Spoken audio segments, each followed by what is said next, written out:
welcome back to our channel. If you're new here, please subscribe. I'd really love that. If you're returning, how you doing? Grab your coffee, right? Maybe a snack, and let's get into it. So,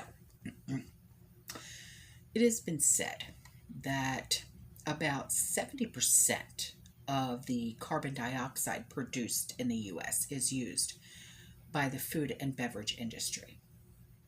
In addition to giving beer its trademark fizz and the head on the beer, like the white foamy stuff, okay, carbon dioxide can rapidly chill food that will be frozen, be made into dry ice, and help stun animals before slaughter.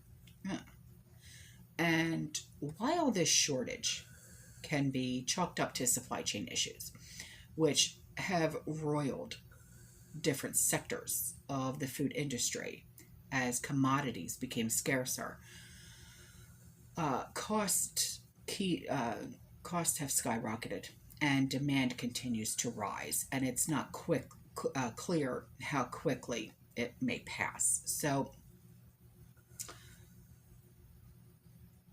the industrial gas production industry has reported that the shortage may have originated earlier this year as oil prices skyrocketed and carbon dioxide in Mississippi, okay, it's called the Jackson Dome carbon dioxide in Mississippi, okay, known as a plentiful natural source, likely first saw contamination as the company drilled additional wells to use the gas for enhanced oil recovery.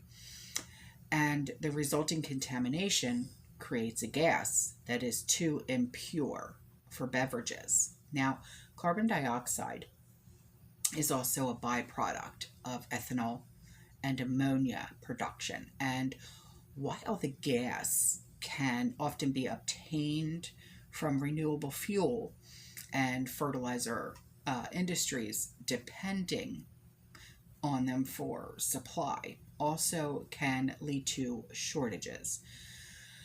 In the case of ammonia, plants tend to plan maintenance in the early fall, all right, to work around the growing season.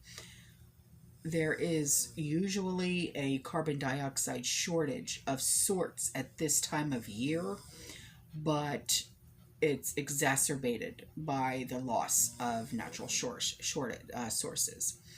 A slowdown of ethanol production roiled the carbon dioxide supply in 2020 as fewer Americans drove in the early days of the pandemic and many ethanol plants idled or they cut production. In April of 2020, carbon dioxide production declined as much as 70% in a month, and the shortage soon subsided, allowing the food industry to continue using the gas as at an earlier pace. Now, how the industry will come through this has yet to be seen. It was pointed out that at an industry conference in April that U.S. carbon dioxide demand was equivalent to supply, about 10.3 million tons, but forecasts show that demand will grow by 0.5% to 2% annually in the coming years, meaning 1,600 tons of additional daily supply will eventually be needed. Now, while natural sources and industrial byproducts may end up falling short in terms of supply and imports, may not be relied on. And Europe is seeing carbon dioxide shortages as well, and other sources of the gas and the function it provides may be needed. Now, the UK's Royal Society of Chemistry, they suggested that nitrogen could be instead used for chilling, preservation, and animal stunning. Now, in the long term, sophisticated carbon dioxide recapturing systems could capture the gas in the atmosphere and filter out impurities.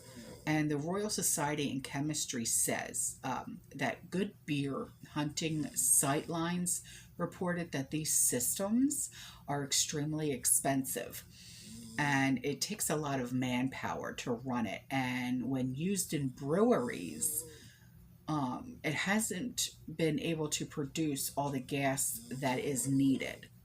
However, since this has been reported, some breweries are actually shutting down their plants and receiving quotes of $1.20 for a pound of carbon dioxide that once cost 11 cents a pound. And this solution may turn out to be a cost-effective one. So, I mean, if you know, if you are, if you drink beer or whatever the case may be, this could cause prices to go much higher. And for food manufacturing, when it comes to like preservation of food and things like that, I'm not sure what we're going to be seeing now. I really don't. I honestly, I don't know. So, all right, guys, that's all for this video. I love you. I'll see you in the next one. You stay safe, you stay positive, you keep prepping. And as always, fear less. Ciao.